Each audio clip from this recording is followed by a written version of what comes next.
எனக்கு தெரிஞ்சு ஒரு 10 முன்னாள் அதிமுக அமைச்சர்கள் மீது வழக்கு நிலுவையில் இருக்கிறது, லஞ்ச ஒழிப்புத்துறை வழக்கு. இப்போ நான் குறிப்பிட்ட இந்த 10 பேரில் 8 பேரை கைது செய்து சிறையில் வைத்தால் எடப்பாடி பழனிசாமி தேர்தலை எப்படி எதிர்கொள்வார்? விஜயோட இப்போ இணைஞ்சிருந்தா இதுக்கான வாய்ப்பு, இந்த பாயிண்ட்கான வாய்ப்பு இல்லையா? இணைந்திருந்தாலும் இதற்கான வாய்ப்பு இருக்கிறது. இன்று திமுக ஒரு வீழ்த்த முடியாத நிலையில் இருக்கிறது என்பது உண்மை. எவ்வளவு முயற்சிகள் எடுத்தார் திமுக கூட்டணி கட்சிகள்கிட்ட. இது நல்லாட்சி கிடையாது, வாங்க இந்த வீட்டுக்கு அனுப்புவோம். நான் பிஜேபி கூட சேரல. என்ன ஆணவமாக திருமாவளவன் பேசினா ஞாபகம் இருக்கா? இலவு காத்த கிளி போல உட்காந்துருக்காருன்னு சொன்னாரா இல்லையா? இஸ்லாமியர்கள் சிறுபான்மையினர் வரமாட்டீங்க, திமுக கூட்டணியில் கட்சியில் இருக்க ஒருத்தருமே வரமாட்டீங்க. 1.5 வருஷம் கட்சி ஆரம்பித்து 1.5 வருஷம் ஆனவர் 2.5 வருஷம் எனக்கு சிஎம் கொடுத்தீங்கன்னா வர்றேன். எடுத்தோடனே சிஎம் தான், இந்த அமெரிக்க மாப்பிள்ளெல்லாம் வேணாம் எனக்கு இன்னும். என்ன தான் பண்ணணும் அவர் சொல்லுங்கள். அண்ணா திராவிட முன்னேற்ற கழகம் தனியாக போட்டியிட்டு இருந்தால் 26இல் என்ன நடக்கும்? ஓட்டுகள் சதறி இருக்கும். மும்முனை 4 படுதோல்வி அடையுமா அடையாதா? அதிமுக நிலைமை பத்தி நான் பேசுறேன். மீண்டும் திமுக ஆட்சிக்கு வருமா? எளிமையா வரும். அப்ப இருப்பாங்களா அவங்க? எடப்பாடி இருப்பாரா? ஆமா, அப்படியே துடிக்கிறாரே முதலமைச்சர். ஏன் நீங்க பாஜக கூட கூட்டணியே வச்சது இல்லையா? அரசியலில் நிரந்தர நண்பர்களோ எதிரிகளோ கிடையாது என்பது விதி. எல்லாரும் எல்லா ஊடகங்களும் மண்டியிட்ட எடப்பாடி பணிந்து விட்டார், கட்சி அடமானம் வைத்து விட்டார் என்று சொல்கிறார்களே. எனக்கு நடந்ததை சொல்கிறேன் நான்.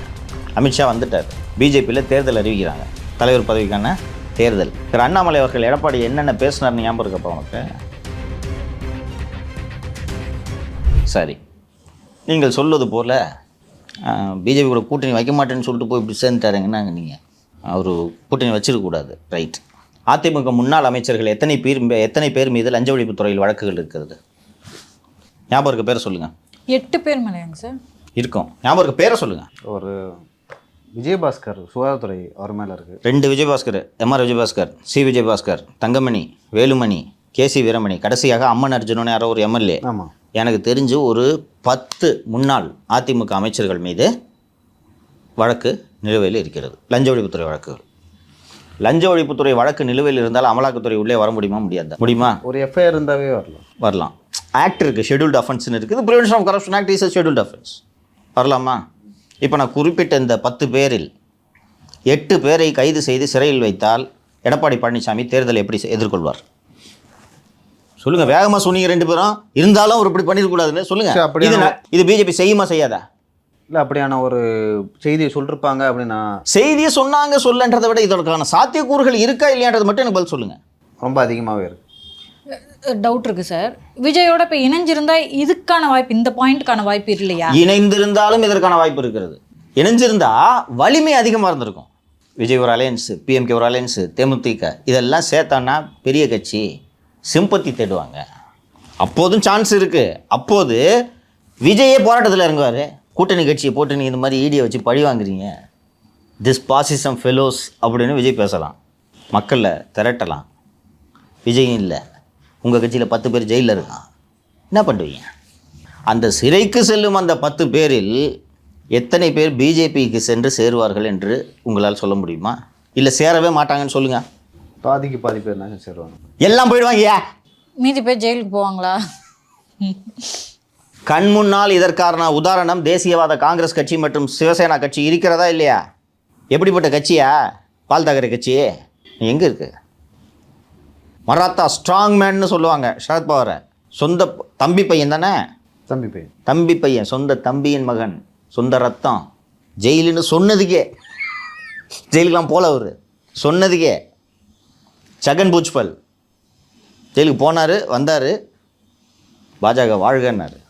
கண்ணுமணி உதாரணம் இருக்கா இல்லையா? இப்படி ஒரு ரிஸ்க்கை எடுக்கணுமா? அப்படி ஒரு ரிஸ்க்கை எடுத்தால் அல்டிமேட்டாக இது வந்து திமுகவுக்கு சாதகமாக மாறும்.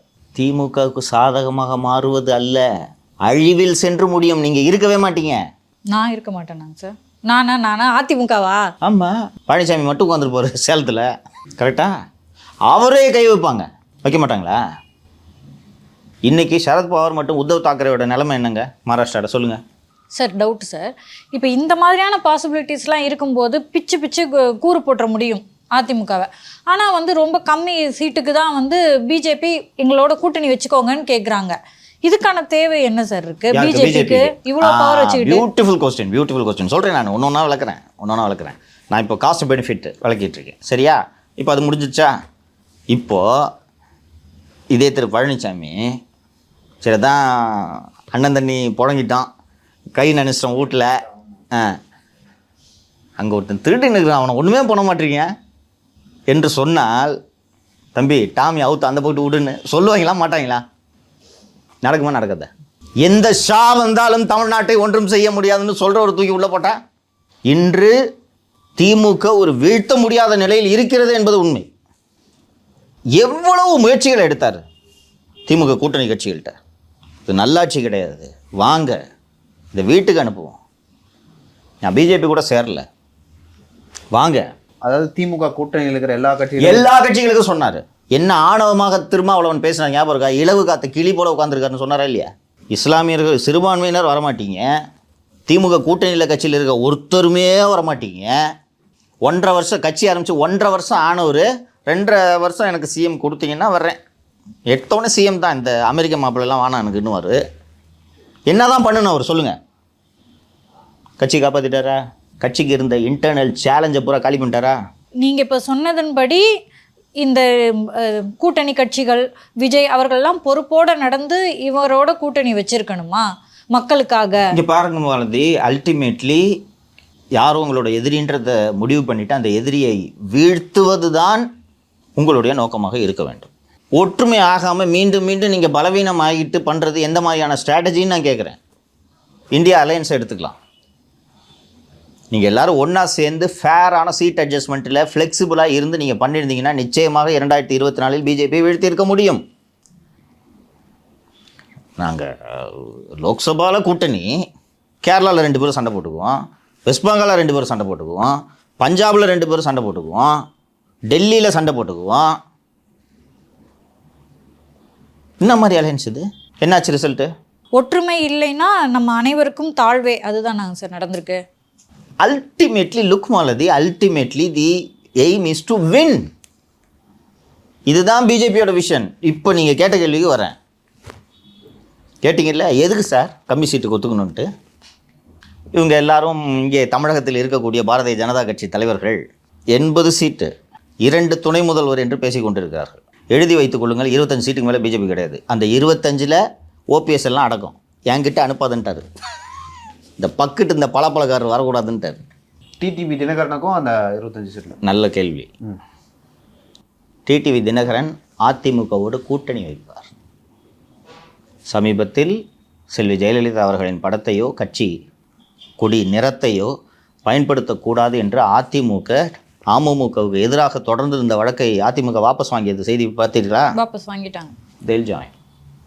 இப்போது அமமுக 2021 சில தொகுதிகளில் அதிமுக வெற்றி வாய்ப்பை பாதித்ததா? சவுத்தில் பாதித்ததா? இன்னைக்கு சரியா போச்சா? அதான் சார், இப்போ வந்து ஒருங்கிணைந்த அதிமுகவை இது ஆட்டோமேட்டிக்காக மாறிடும். ஆல்மோஸ்ட் ஒருங்கிணைந்த அதிமுக தான். ஆல்மோஸ்ட் கூட கிடையாது, ஒருங்கிணைந்த அதிமுக தான். அவ்வளோதான். என்ன டிடிவி அதிமுக கிடையாது, அவர் தான் தனிக்கட்சி ஆரம்பிச்சிட்டார்ல. ஆரம்பிச்சிட்டாலும் சார் ஓட்டு இவர் அதிமுகக்காக தானே கேட்க போறாரு.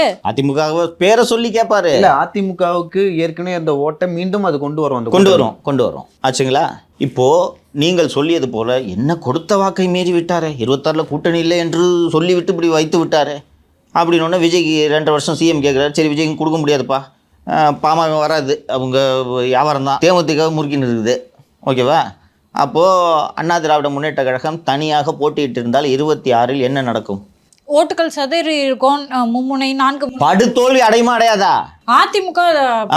அதிமுக நிலைமை பற்றி நான் பேசுகிறேன். மீண்டும் திமுக ஆட்சிக்கு வருமா? வரும், எளிமையாக வரும். அப்போ இருப்பாங்களா அவங்க? எடப்பாடி இருப்பாரா? இது ஒரு வெளிப்புற தோற்றத்துக்கு இப்போ நம்ம 2021 சட்டமன்ற தேர்தலில் டேட்டா எடுத்து பார்த்தாலும், இப்போ நாடாளுமன்ற தேர்தலில் அதிமுக கூட்டணி மற்றும் பாஜக கூட்டணி அந்த டேட்டாவை எடுத்து பார்த்தாலும் ஓரளவு 2 கட்சிகளும் இல்லை அப்போ இருந்த 2021 ஓட் பேங்க்கும் வந்து ஓரளவு வெற்றி வாய்ப்பு தரும். இந்த ஆன்டி இன்கம்பன்சின்னு எடுத்துக்கலாம். இப்போ பாஜகவும் அதிமுக கூட்டணியில் இருக்குது. இப்போது இதனால் வந்து உங்களுக்கு சவுத்தில், கொங்கில், அதே போல் இன்னும் சில இடங்களில் கன்னியாகுமரி, திருநெல்வேலி பக்கத்துலலாம் பார்த்திங்கன்னா உங்களுக்கு வந்து பாஜக மற்றும் அதிமுக கூட்டணி வந்து ஒர்க் அவுட் ஆகும். அப்படி ஆகும்போது அது திமுகவுக்கு எந்த மாதிரியான பாதகத்தை ஏற்படுத்தணும்? அதை பின்னாடி திமுக எப்படி பார்க்குறாங்க ஆக்சுவலாக இந்த அதை கூட்டணி? பின்னாடி அனலைஸ் பண்ணலாம். இப்போ நீங்கள் சொன்னீங்க இல்லையா, பிஜேபியும் அதிமுகவும் வாக்குறுதி கொடுத்துருந்தாங்க நாங்கள் சேர மாட்டோம் அப்படின்னு சொல்லிட்டு. ஆனால் இது நம்மளுக்கு ஹிஸ்ட்ரியில் ஆல்ரெடி நடந்து தான் இருக்குது. ஒவ்வொருத்தரும் திமுகவும் காங்கிரஸ் அரசியலில் நிரந்தர நண்பர்களோ எதிரிகளோ கிடையாது என்பது விதி. That is politics is fought all across history. வரலாறு நெடுக மன்னர்களுக்கிடையே சாம்ராஜ்யங்களுக்கிடையே கூட்டணியே இப்படித்தானே அமைந்திருக்கிறது. நேற்று வரைக்கும் எதிரியாக இருந்தவனா பெரிய எதிரியை வீழ்த்துறது, இந்த ரெண்டு எதிரியோட இந்த கூட போய் கை கோத்து 2 பேரும் சேர்ந்து அடிக்கலாம் பாஸ் ஆகணுன்றது காலங்காலமாக நடந்திருக்குது. இது என்ன புதுசு? ஆமாம், அப்படியே துடிக்கிறாரே முதலமைச்சர். ஏன் நீங்கள் பாஜக கூட கூட்டணியே வச்சது இல்லையா? இந்தியாவில் 18 ஆண்டுகள் தொடர்ந்து மத்திய அமைச்சரவையில் திமுக, காங்கிரஸ், பாஜக, ஜனதாதளம் என்று எல்லா கட்சி ஆட்சியிலும் அமைச்சரவையில் பங்கேற்ற ஒரே கட்சி மானங்கட்ட திமுக. அது எப்படிமா பிஜேபியோட 5 வருஷம் ஆட்சியிலையும் இருப்பீங்க, அடுத்த 5 வருஷம் காங்கிரஸ் ஆட்சியிலையும் எப்படி இருப்பீங்க? இன்னைக்கு அப்படியே நீங்கள் நீட்டை நாங்கள் விலக்குவோம் என்று உத்தரவாதம் வாங்க முடியுமான்னு கேட்டாங்களே. 2002 குஜராத் கலவரத்தில் 2500க்கும் மேற்பட்ட முஸ்லிம்கள் படுகொலை செய்யப்பட்ட போது அந்த கூட்டணியில் இருந்த அமைச்சர் பதவிக்காக அந்த அந்த படுகொலைகளை நியாயப்படுத்திய கட்சி தானே திமுக. இன்னைக்கு இப்படி பேசுகிற வைகோ அங்கே குஜராத் அரசின் மீது தவறு இல்லைன்னு பாராளுமன்றத்தில் முழங்கியிருக்காரு. முரசொலிமாறன் பேசியிருக்காரு தெரியுமா? இப்போ நீங்கள் கேட்ட கேள்விக்கு வரேன். எதுக்கு கம்மி சீட்டுக்கு ஒத்துக்கிட்டு நான் தான் நம்பர்ஸ் அரௌண்ட் 25ன்னு சொல்லிட்டேன். ஓகேவா? 25ன்றது நல்ல டீலாக இல்லையாப்பா? ரொம்ப நல்ல டீல். 25 இப்போ 21 கொடுத்தா 19 21 கொடுத்தாங்க நினைக்கிறேன். 20 19 இல்லை, 19லேயே நின்று 20. இப்போவும் 20 ஒரு 5ஆவது எக்ஸ்ட்ரா கொடுங்கன்னு கேட்டால் அவ்வளோதான். இப்போ மாலதி கரெக்டான கேள்வி கேட்டாங்க. இவ்வளோ பெரிய கட்சி எதுக்கு அதிமுக கிட்ட போயிட்டு வெறும் ஒரு 20-25 சீட்டுக்காக எதற்காக ஒப்புக்கொள்ள வேண்டும்? அவர்களின் இலக்கு 26 அல்ல, 40 சீட்டு வாங்கி ஜெயிச்ச ஆட்சி புரிய போறீங்களா? அவர்களுடைய இலக்கு எது? 2029. தமிழகத்தில் அண்ணா திராவிட முன்னேற்ற கழகம் மற்றும் பாரதிய ஜனதா கட்சியின் கூட்டணி அமையாமல் போன காரணத்தால் தானே 30 சீட்டு ஷார்ட்டேஜ் ஆகுது. இன்றைக்கி அங்கே 32ன்னு நினைக்கிறேன், 240 தானே அவங்க, 32 சீட்டு ஷார்ட்டேஜ் ஆகுது. இது 29 நடக்கணுமா? 42 சீட்டில் ஜெயிச்சு 44 சீட்டில் ஜெயிச்சிருந்த காங்கிரஸை இன்னைக்கு 99 சீட்டு ஜெயிக்க வச்சதுக்கு இவர்கள் செய்த தவறு தானே காரணம். பஸ்ஸு நீங்கள் கேட்குறதுலாம் செஞ்சு தரேன், 26ல் கம்மி சீட்டு வாங்கிக்கிறேன், 29 தமிழ்நாட்டில் இந்த 39-0ன்ற வேலை நடக்கக்கூடாது. ஓகேவா? ஓகே. அதுக்கு என்ன பண்ணணும்? நான் சொல்கிறதெல்லாம் நீங்கள் கேட்கணும். என்ன கேட்கணும்? இந்த அண்ணாமலை தூங்க முதல்ல அதெல்லாம் கேட்கலாம் சொல்லுங்க. இவங்க வச்ச டிமாண்டா ஆக்சுவலாக நயினார் நாகேந்திரன் அவர்கள் வந்தார். நிறைய பேர் என்ன சொல்கிறாங்கன்னா, நயினார் நாகேந்திரன் அவர்கள் ஏற்கனவே அதிமுகவில் இருந்தார். அவர் புதிய பாஜகவின் தலைவராக இருந்தால் அதிமுக கொஞ்சம் ஃபேவரபுளாக இருக்கும் அப்படின்னு சொல்லிட்டு அதிமுக தரப்பில் ரெக்வஸ்ட் வைக்கப்பட்டதாக சொல்கிறாங்க. ஆக்சுவலாக இவங்க வச்ச ரெக்வஸ்ட் அது இல்லை, அவங்களே அவங்களோட ஆப்ஷன்லேயே நாகேந்திரன் இருந்தாரா? இவங்க வச்ச திரு பழனிசாமி அவர்கள் வைத்த கோரிக்கையில் ஒன்று அண்ணாமலையை தூக்கு, அவ்வளோதான். அது அவங்களே ஏற்கனவே முடிவு பண்ணி வச்சுருந்தாங்க. நல்லா இருந்த கூட்டணியை உடச்சி விட்டு. ஆனால் அவர் இருக்க விட்டார். இவரை தான் போடணுன்றதில் இன்சிஸ்ட் பண்ணலை. Nainar Nagendran was the consensual choice by way of caste equations, representation to the southern belt. இல்லை, நான் ஒரு விஷயம் சொல்லலாமா சார்? ஆக்சுவலாக இப்போ சொல்லாமா இல்லையான்னு தெரில எனக்கு. நயினார் நாகேந்திரன் அவர்கள் போட்டதுலேயும் ஒரு சோஷியல் இன்ஜினியரிங் இருக்குது. அதுதான் சொல்கிறேன் நான், காஸ்ட் ஈக்குவேஷன் சொன்னேன்ல. ஏன்னா ஒவ்வொரு கம்யூனிட்டியும் அவங்க டச் பண்ணிட்டே வராங்க. ஆமாம். ஒரு பக்கம் அருந்ததி சமூகத்தை சேர்ந்த எல் முருகன், அண்ணாமலை அவர்கள், தமிழிசை சவுந்தரராஜன் அவர்கள், இப்போ நயினார் நாகேந்திரன். பெரிய கம்யூனிட்டிக்கு ரெப்ரஸன்டேஷன் கொடுக்கணும், முக்குளத்தோருக்கு ரெப்ரஸன்டேஷன் கொடுக்கணுன்ற அடிப்படையில் திரு நயினாரோட இது. இன்னொன்று, நயினார் ஒரு கன்சென்சுவல் சாய்ஸ், பாப்புலர் லீடரு, எல்லா பிஜேபியில் இருக்கக்கூடிய எல்லா குரூப்புகளாலும் ஏற்றுக்கொள்ளப்படக்கூடிய ஒரு சாய்ஸாக நயினார் நாகேந்திரன் தான் வேணுன்ற கண்டிஷனை இவர்கள் வைக்கவில்லை. எல்லாரும் எல்லா ஊடகங்களும் மண்டியிட்ட எடப்பாடி பணிந்து விட்டார், கட்சி அடமானம் வைத்து விட்டார் என்று சொல்கிறார்களே. அன்றைக்கி நடந்ததை சொல்கிறேன் நான். அமித்ஷா வந்துட்டார், பிஜேபியில் தேர்தல் அறிவிக்கிறாங்க, தலைவர் பதவிக்கான தேர்தல். திரு அண்ணாமலை அவர்கள் எடப்பாடி என்னென்ன பேசினார்னு ஞாபகம் இருக்கப்போ உனக்கு? 2 பேருக்கும் அந்த கட்டத்தில் பயங்கர வார்த்தை மூட்டு. ஆகஸ்ட் 2024 நான் எதிர்பார்க்கவே இல்லை அண்ணாமலை அப்படி பேசுவார்னு. இது அண்ணாமலை அவர்கள் ஒரு பாப்புலர் லீடர்ன்றதை நானும் ஒப்புக்கொள்கிறேன். இவர் திரு எடப்பாடி பழனிசாமி அவர்கள் அவரே சொல்வது போல அது உண்மையும் கூட. உழைப்பால் உயர்ந்து தலைவரானவர், நம்ம யாரும் மறுக்க முடியாது. கிளைக்கழக அவர் எல்லாம் இப்போ அடிக்கடி சொல்லுவார், சாதாரண கிளைக்கழக செயலாளராக இருந்துட்டு நான் இந்த அளவுக்கு வந்திருக்கிறேன் அப்படின்னு சொல்லிட்டு அவர் சொல்லுவார். அது உண்மை. Annamalai was air dropped by BJP. IPS ஆஃபீஸரும் உங்களுக்கு ஏற்கனவே ஒரு இது இருக்குது.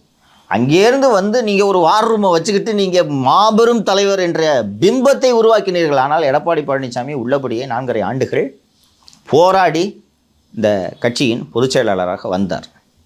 அவர் வந்து தற்குறி நீங்கள் சொல்லுவீங்களா? காலில் விழுந்து பதவி வாங்குறது தற்குறி என்ன வார்த்தை இது? எடப்பாடி பழனிசாமி நான் முதலமைச்சராக ஏற்றுக்க மாட்டேன் அப்படி சொன்னீங்கல்ல. அப்படி சொன்ன ஆள் கட்சி தலைவராக இருந்தால் நான் கூட்டணிக்கு வரமாட்டேன், அவ்வளோதான். உங்களுக்கு தேதி நினைவு இருக்கா இல்லையான்றது தெரியல. பிஜேபியில் இந்த யாரெல்லாம் வேட்புமனு தலைவர் பதவிக்கு போட்டியிட விரும்புகிறீர்களோ வேட்புமனு தாக்கல் செய்யலான்னு சொல்லிட்டாங்க. 10 ஆண்டுகள் குறைந்தது கட்சியின் உறுப்பினராக இருக்க வேண்டும் என்று சொன்னார்கள். அந்த கேட்டகிரியிலேயே நயினார் வரல, கரெக்டா? ஆமாம், அண்ணாமலை அவர்களும் வரல. 8 வருஷம்தான் அவர் இருந்திருக்காரு. 12 ஏப்ரல் மாலை 4 மணி வரை வேட்புமனு தாக்கல் செய்யலான்னு சொன்னாங்க, கரெக்டா? அமித்ஷா இங்கே சென்னைக்கு வந்தது 11 ஏப்ரல், கரெக்டுங்களா? இப்போ நான் அன்றைக்கி ட்வீட் போட்டிருந்தேன், 11 மணிக்கு 12 மணிக்கு சந்திப்பு, 1 மணிக்கு ப்ரெஸ் மீட்டு என்று நான் ட்வீட் போட்டிருந்தேன். அன்றைக்கி நீங்கள் ஞாபகம் இருக்கும்னு நினைக்கிறேன் உங்களுக்கு. காலையிலேருந்தே மேடையில் என்டிஏ ப்ரெஸ் மீட்டு, அப்புறம் பிஜேபி ப்ரெஸ் மீட்டு, ஸ்க்ரீன் மாறுது இது மாறுதுலாம் சொல்லிட்டு இருந்தாங்க. எனக்கு அது உறுதியாக நடக்கணும்னு தெரியும். எந்த அளவுக்கு ஃபேமாக இந்த விஷயத்தில் இருக்கிறாருன்னா எடப்பாடி, அவங்க சொல்கிறாங்க, இல்லை சார் நாங்கள் அண்ணாமலை கண்டிப்பாக மாற்றிடுவோம், 12 மாலை 4 மணிக்கு தான் தேர்தல் முடிவடைகிறது. அப்போ அது முடிவடைஞ்ச பிறகு தானேங்க முடிவை அறிவிக்க முடியும். முடிவடைஞ்ச பிறகு கூட்டணி அறிவிக்கலாம். 11 ஏப்ரல் அன்று எடப்பாடி பழனிசாமி அவர்களின் பேரனுக்கு பிறந்தநாள் விழா. அவர் வீட்டில் பேர குழந்தையோட விளையாண்டின்னு படம் பார்த்துன்னு உட்காந்துக்கிறார். இல்லை சார் ஹோம் மினிஸ்டர் வெயிட் பண்ணுறாரு. வெயிட் பண்ணிட்டோம், சரி இது ஒன்றும் சரிப்படாது என்று சொல்லிவிட்டு நயினாரை போய் நாமினேஷன் ஃபைல் பண்ணியா? போயா? இல்லைங்க எனக்கு 7 வருஷம் தான் இருக்குது. பரவாயில்ல போயா, நான் சொல்கிறேன்ல போய் ஃபைல் பண்ணேன். அவரே சொன்னார், ஞாபகம் இருக்கா? எனக்கு தலைமையிலேருந்து கூப்பிட்டு சொன்னாங்க, நான் ஃபைல் பண்ணேன். அவர் நாமினேஷன் ஃபைல் பண்ணாலும் நாமினேஷன் 12ஆம் தேதி மாலை 4 மணிக்கு தானே முடியுது. அதுக்கப்புறம் தானே, அது வரைக்கும் யாராவது ஃபைல் பண்ணாலும் பார்த்துட்டு தானே இங்கே ரிசல்ட் அனௌன்ஸ் பண்ணோம். 11 அன்று மதியம் திரு அமித்ஷா அவர்கள் ட்வீட் போட்டாரா, இத்தனை ஆண்டுகள் கட்சிக்கு சேவை செய்த திரு அண்ணாமலைஜி அவர்களுக்கு நன்றி, தேசிய அளவில் உங்களுக்கு பதவி தரப்படும், புதிய தலைவர் நயினார்ஜியை வரவேற்கிறேன் போட்டாரா? போட்டார். தேர்தல் முடிஞ்சிச்சா? அதுக்கப்புறம் யார் போய் நாமினேஷன் ஃபைல் பண்ணுவா? கரெக்டுங்களா? என்னப்பா ட்வீட் போட்டாரா? போட்டார் சார். சரி கிளம்பலாம் வாங்க போய் இவர் உதயகுமார் வர சொல்லு. போனாரா? அதுக்கு ஒரு இன்டர்பிரேஷன் கொடுத்தாங்க பார்த்தீங்களா? எடப்பாடி பழனிசாமியை பேசவே விடவில்லை, அவரே பேசிவிட்டார். அவர் பேசுவது தான் சரி. எடப்பாடிஜி அவர்களின் தலைமையின் கீழ் என்டிஏ தமிழகத்தில் தேர்தலை சந்திக்கும். அதை வச்சு கொஞ்ச நாள் விட்டுட்டு இருந்தாங்க, ஞாபகம் இருக்கா? கூட்டணி ஆச்சுன்னு சொல்லிட்டார் அவருன்ட்டு. அன்னைக்கு ஸ்பெசிஃபிக்காக அமித்ஷா அவர்கள் ஹிந்தியில் பதில் சொன்னார். என்ன டிமாண்ட் வைக்கப்பட்டதுன்னு கேட்கும்போது எந்த டிமாண்டும் வைக்கலன்னாரு சார். டிடிவி தினகரன் ஓபிஎஸ்ன்னு சொல்லும்போது அது அவர்கள் கட்சியின் உள் விவகாரம் சொன்னாரா? நான் இப்போ சொன்னதில் வந்துச்சா? அதற்கு பிறகு அமைச்சரவை அப்படின்னு கேட்கும்போது தேர்தல் முடிவுகளுக்கு பிறகு முடிவு செய்வோம் சொன்னாரா? 117 நினைக்கிறேன், இங்கே நமக்கு 117, இங்கே நமக்கு மெஜாரிட்டி மார்க்கு 123, 234, 118ன்னு வச்சுக்கோங்க. இப்போ அதிமுக 100 சீட்டு வாங்கி பிஜேபி ஒரு 18 சீட்டு வாங்கிருந்துச்சுன்னா அப்போ கூட்டணி மந்திரி சபையை பற்றி இப்போ எடப்பாடி ஒத்துக்குவார். ஏடிஎம்கே 125 வாங்கியிருந்தா கூட்டணி பற்றி எதுக்கு, கூட்டணி அமைச்சரை பற்றி எதுக்கு பேசணும்? நம்பர் ஆஃப் சீட்ஸ் என்னன்னு கேட்கும்போது லோக்கல் யூனிட்ஸ் வில் டிஸ்கஸ்ன்னு தான் சொன்னார். எந்த இடத்துலையும் அமித்ஷா சொல்லலை. அதை வச்சு ஒரு வாரம் உருட்டினாங்க, ஞாபகம் இருக்கா? அன்னைக்கு தான் நான் உண்மையிலேயே நம்ம மீடியாவோட வேக்கியமாக உணர்ந்தேன். அமித்ஷா அவர்கள் தெளிவாக சொன்னார். அமித்ஷாவோட ப்ரெஸ் மீட்டை அன்றைக்கி யாருமே ஷார்ப்பாக இன்டர்பிரேட் பண்ணல. அமித்ஷா இந்த டீலிமிட்டேஷனு, மும்மொழி கொள்கை இதையெல்லாம் எடுக்கிறதே இவர்கள் செய்த ஊழலை மறைப்பதற்காக. 2026 சட்டப்பேரவை தேர்தல் பெண்கள் மற்றும் குழந்தைகளுக்கு எதிரான வன்முறை, மோசமான சட்டம் ஒழுங்கு மற்றும் ஊழலின் அடிப்படையில் எதிர்கொள்ளப்படும் அப்படின்ட்டு அங்கே இந்த டிரான்ஸ்லேட் பண்ண விட்டு அந்த லிஸ்ட்டை படியானார். இடியோட ப்ரெஸ் ரிலீஸு டாஸ்மாக் ஊழல் 1000 கோடி, 33,000 கோடின்னு சொன்னாங்க அன்றைக்கி அமித்ஷா ப்ரெஸ் மீட்டில். யாருமே ஹைலைட் பண்ணல மீடியா. அண்டு நாமெல்லாம் பெரிய அளவில் கவனிக்காமல் 100 நாள் வேலை திட்டத்தில் ஊழல்னாங்க, கட்டுமான பணிகளில் ஊழல்னு பட்டியல் படித்தார், எனக்கு நினைவில்லை. இதெல்லாம் சொன்னாரா? இப்போ அடி யாருக்கு விட போகுது? இப்போ எடப்பாடி பழனிசாமி இந்த அலையன்ஸால் அடைந்த காஸ்ட் என்ன, இழந்த கொடுத்த காஸ்ட் என்ன, அடைந்த பெனிஃபிட்ஸ் என்ன பாருங்கள். இதைத்தானே ஒரு அரசியல் தலைவர், ஒரு போர்படை தளபதி செய்ய வேண்டும். சார் நான் சிம்பிளாக சொல்கிறேன், நாளைக்கு கூட்டணி வைக்கலாம், நான் இருக்க மாட்டேன், கட்சியே இருக்காது, அது வச்சுட்டு போகிறேன். சரி, அப்புறம் நடுவில் திரு லியோ அவர்கள் கேட்டார், அதுக்கு பதில் சொல்லிடுறேன். இந்த கூட்டணி திமுகவில் என்ன தாக்கத்தை ஏற்படுத்தியிருக்குதுன்னு சொல்லிட்டு சொன்னீங்க நீங்கள். ஏன்னா அவங்க வந்து எப்படி இருந்தாலும் எங்களுக்கு வெற்றி அப்படின்னு சொல்லிட்டு அந்த கூட்டணி கட்சி தலைவர்களும் அந்த கூட்டணியோட தலைவரும் அதே போல் சமூக ஊடகங்களிலும் அதே போல் எல்லா ஊடகங்களும் டிபேட்டாகவே அது இருந்தது. ஓகேங்களா? அந்த நெரேட்டிவ் செட் பண்ணுறாங்க. அவங்க வந்து அதிமுக வந்து பாஜகவுடன் கூட்டணி வைத்து விட்டது, உறுதியாக திமுக கூட்டணி தான் வெல்லும் அப்படின்னு சொல்லிட்டு இப்படித்தான் அவர்கள் பேசியிருக்க வேண்டும். ஆனால் பேசவில்லை என்கிறேன். மு.க. ஸ்டாலின் அவர்கள் என்ன பேசியிருக்க வேண்டும் என்றால், திமுக கூட்டணியின் வெற்றியை திரு பழனிசாமி அவர்கள் எளிதாக்கி விட்டார், அவருக்கு நாங்கள் நன்றியை தெரிவித்துக் கொள்கிறோம். பிஜேபியோட கூட்டணி வச்ச கட்சி உருப்பிட்டதா சரித்திரமே கிடையாது. தமிழக மக்கள் ஒருபோதும் இந்த கூட்டணியை ஏற்றுக்கொள்ள மாட்டார்கள். நான் முன்னாடி 200 சொல்லிட்டு இருந்தேன், இனிமேல் 234ங்க, நீங்கள் ஒரு சீட்டில் கூட ஜெயிக்க மாட்டீங்கன்னு தைரியமாக அவர் பேசியிருக்கணும். பிஜேபியிடம் போய் கூட்டணி வைத்து விட்டுருக்கு. எடப்பாடி வெளில வந்து சொன்னார், ஞாபகம் இருக்கா? நீங்கள் ஏங்க அடிச்சுக்கிறீங்க, எங்கள் கட்சி யார் கூட வேணாலும் கூட்டணி வைப்போம். ஐயோ போயும் பிஜேபியோட கூட்டணி வச்சுட்டீங்களே, ஐயோ பிஜேபி வச்சுட்டீங்களே. முதல்வரின் பதட்டத்தை நான் அருகில் இருந்து நேராக பார்த்தேன்னு எடப்பாடி ப்ரெஸ் மீட்டில் சொல்கிறார், ஞாபகம் இருக்கா? ஏன் பயப்படுறீங்க?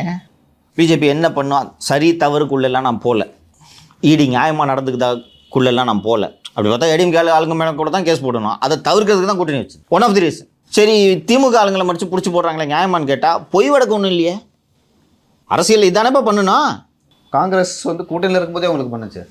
Bus super bus. இது ரொம்ப அழகாக அன்னைக்கு இவர் திரு மூத்த அமைச்சர் சிவசங்கர், இதெல்லாம் சட்டப்பேரவையில் பேசுகிற பேச்சான்னு தெரியல, பேக்கரி டீலிங்ன்ட்டு ஒன்று அசம்பிளி இல்லைம்மா, அது அவங்களுக்குள்ள பேக்கரி டீலிங் அப்படின்னாரு. வெளியில் வந்து அவர் சொன்னார், அதெல்லாம் உங்களுக்கு தாங்க தெரியும். முதல் மாடியிலே சிபிஐ சோதனை, தரைத்தளத்திலே பேச்சுவார்த்தை நடந்தது. இது உங்களுக்கெல்லாம் நினைவு இருக்கா இல்லையான்னு தெரியல, நடந்தது இது. 2011 சட்டப்பேரவை தேர்தலில் அந்த 3 சீட்டு, நான் நம்ம நிகழ்ச்சியிலே சொல்லியிருக்கேன்னு நினைக்கிறேன், 60 தரேன்ட்டு திமுக சொல்லுது, 63ன்றாங்க. 3 சீட்டு கூட்டணி உடஞ்சிச்சு. காங்கிரஸோடு இனி ஒட்டும் இல்லை உறவும் இல்லைன்னு பட்டாசு வச்சாங்க அறிவாலயத்தில். கூப்பிட்டு ஃபைல் எல்லாம் காமிச்ச உடனே 3 என்னங்க இன்னும் கொஞ்சம் அதிகம் வேணும்னா 63 நாயன்மார்கள்னு உறுப்பினர் கருணாநிதி.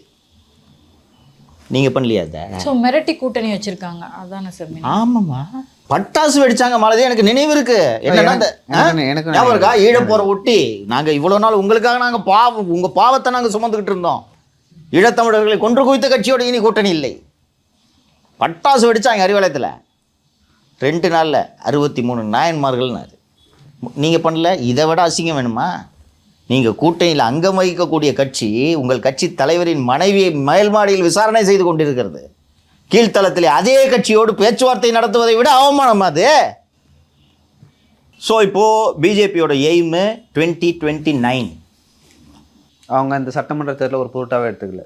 என்ன பண்ண போகிறேன் நான் சொல்லு? 30 எம்எல்ஏ வாங்கிட்டீங்க, இன்னும் வாங்கி என்ன பண்ண போகிற சொல்லுப்பா, சொல்லு. 30 பேர் சீட்டு கொடுக்க ஆள் இருக்கா? இல்லை, அது 29லேயே நீங்கள் வச்சுக்கலாம்ல. என்னது அந்த கூட்டணியை? இப்போ 29 தான் எனக்கு அதிமுக கூட்டணி தேவை, இப்போ வேணாம், நாம் இருக்கிறதால வந்து அவங்களுக்கு வந்து சில மக்கள் வந்து ஓட்டு போடுறாங்க, சில சமுதாய மக்கள். அப்படி இருக்கும்போது அவங்களுக்குள்ள அந்த டீலிங் வச்சுக்கிட்டு நாங்கள் 29லேயே வந்து எலெக்ஷன் சந்திச்சுக்கலாம். அப்போ கூட்டணி, அதாவது அதிமுக பிஜேபி கூட்டணி 29 வச்சுக்கலாமா? Fair enough. 26 திமுக ஆட்சிக்கு வந்து திருப்பி 39-0 ஜெயிக்க மாட்டாங்கன்னு என்ன உத்தரவாதம்? திமுக 21 திமுக ஆட்சியில் இல்லாமல் ஆட்சிக்கு வராமல் இருந்துச்சுன்னா 24 இந்த வெற்றியை பெற்றிருப்பாங்களா? அங்கே ஆட்சி வந்துருச்சுன்னா திமுகன்ற கட்சியே உடைக்க முடியுமா? முடியாதா? முடியும். அப்படி தானே திங்க் பண்ணணும்.